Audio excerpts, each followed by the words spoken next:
Hello everyone, I am Dr. Rupa Wong, board certified pediatric ophthalmologist, and today we're going to be talking about 9 signs that your child might need glasses. So if you're interested in finding out, keep watching.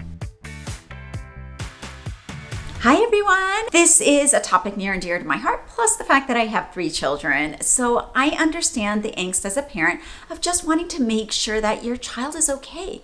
And it's really hard sometimes when your kid is pre-verbal. They are not going to come up to you and say, hey mommy and daddy, my vision is blurry, even if they could speak.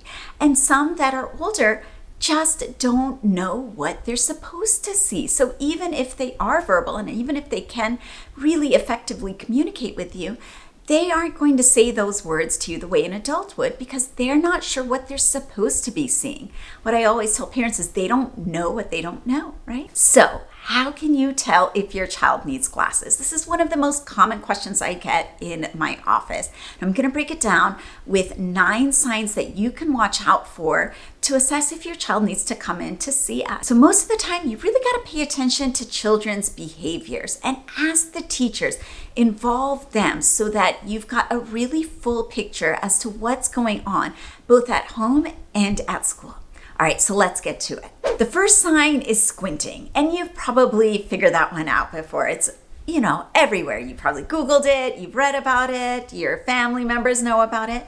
But squinting is one of the most common signs that a child or even an adult needs glasses. And the reason for that is the fact that when you are squinting, you're inducing something called the pinhole effect. Have you ever gone to the eye doctor, especially if you're someone that needs glasses and you're not wearing your glasses, they have you read the eye chart, and then they put those little pinholes down and they tell you to look through a hole. And all of a sudden you can see better? Well, that's called the pinhole effect. And what's happening is that it's restricting the amount of light that's being let into your eye so that the unfocused light rays are not reaching the peripheral retina. So your vision actually gets clearer. It basically simulates the need for glasses. So if someone improves by looking through those little pinholes in my office, I know that they need glasses, and it's not something more serious, like there's something wrong with the eye itself. That's basically what you're doing when you squint too, or what your child is doing. They're restricting the amount of light and focusing the light rays centrally so they can see clearer. So it's one of the number 1 signs that you can watch out for. Is your child squinting when they're trying to watch TV or look at a face across the room, recognize someone across the street?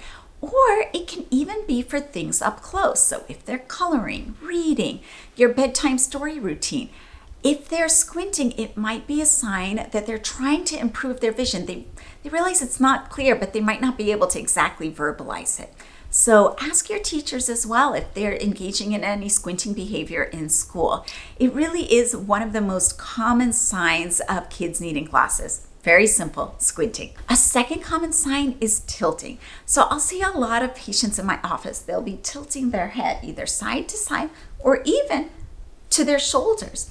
And this can be for a bunch of different reasons, but 2 of the biggest ones are if that vision in one eye is better than the vision in the other, then the kid's going to tilt their face so that they're always looking out of the eye that sees better.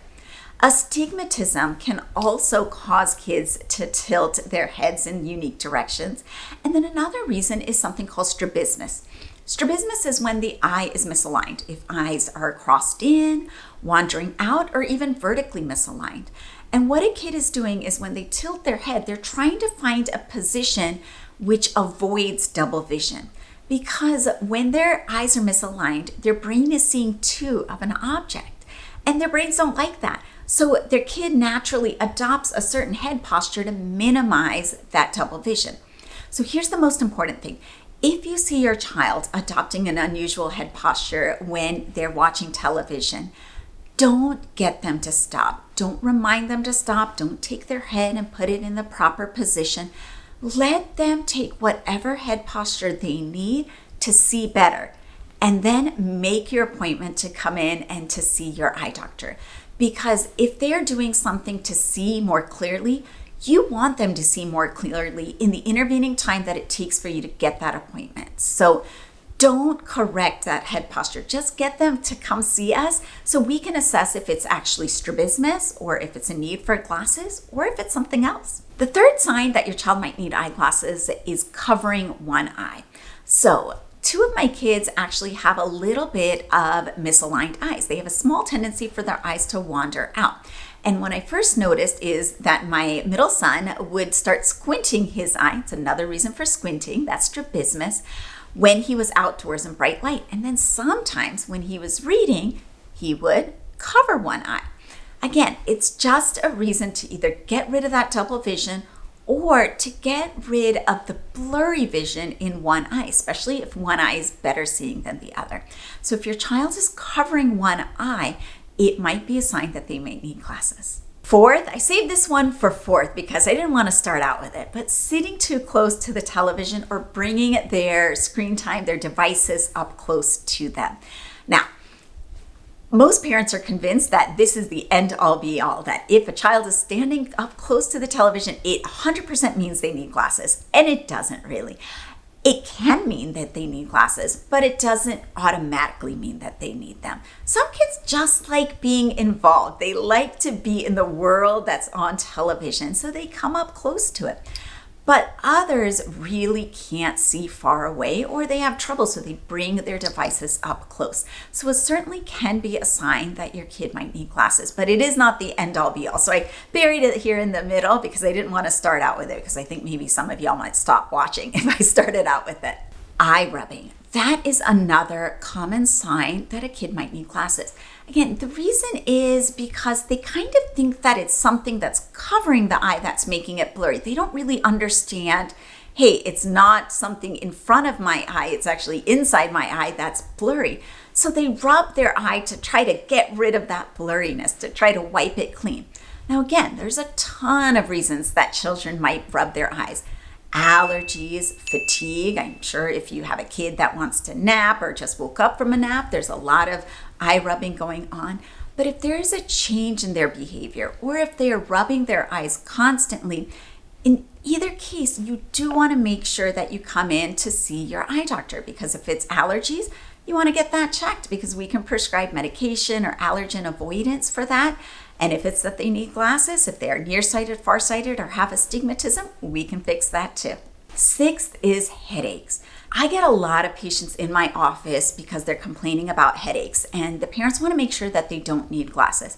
And I will tell you, more often than not, it's not truly from a need for glasses, but it can be a sign of needing glasses. What does that mean? It means most of the time your headaches are not caused by some uncorrected refractive error, but it's always best to get checked out. The only way that you can check out is to come see us. So kids don't know how to verbalize, I don't see well. They might just develop headaches or fatigue, eye pain. Typically the headache is located behind the temples or in the frontal region. If they have a headache back here, the back of their neck, it's usually not going to be from needing glasses. But headaches can be something you look out for. They're rubbing their temples or their head all the time or feeling like something's going on.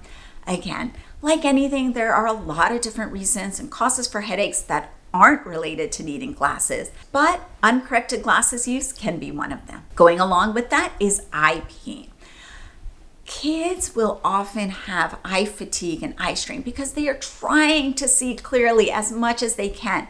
So they're doing a lot of squinting, they're doing a lot of focusing, and it does cause a pinching and fatigue of their eyes.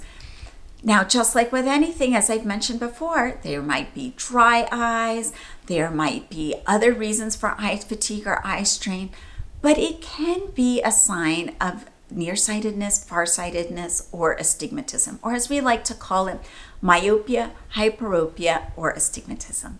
And then eighth is clumsiness. Is your child apprehensive? Do they just seem as if they have 2 left feet? Are they not really engaged in physical activities? They don't like to run crazy on the jungle gym at school. It might be because they don't see well, or they don't have good depth perception. All of these can be signs that they need glasses or that there's a more serious underlying eye disorder going on. So if your child seems unusually clumsy and you've checked with your pediatrician, there's not anything going on in terms of developmental milestones, then you might want to ask your pediatrician for a referral so that we can check to see if it's just a simple issue of glasses. I can tell you how often I have given a pair of glasses and then the parents report back to me, it's like they're a new kid because they are so much more confident. Because when you can't see well and everything is blurry, imagine how scary the world looks for you. Imagine how scary a ball coming at you feels because you can't accurately judge where it is. So a lot of times that clumsiness, that fear of sports or activities may simply be a need for glasses. And then ninth, now this I'm going to say is the most important, is difficulty in the classroom. And I'm not just talking about squinting and saying they can't see something. I have seen a lot of children end up in my office and they've been mislabeled as having attention deficit hyperactivity disorder.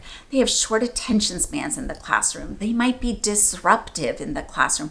I've had kids that have even been put in special education because they were told they are not smart and all they needed was a pair of glasses. I'm not exaggerating at all.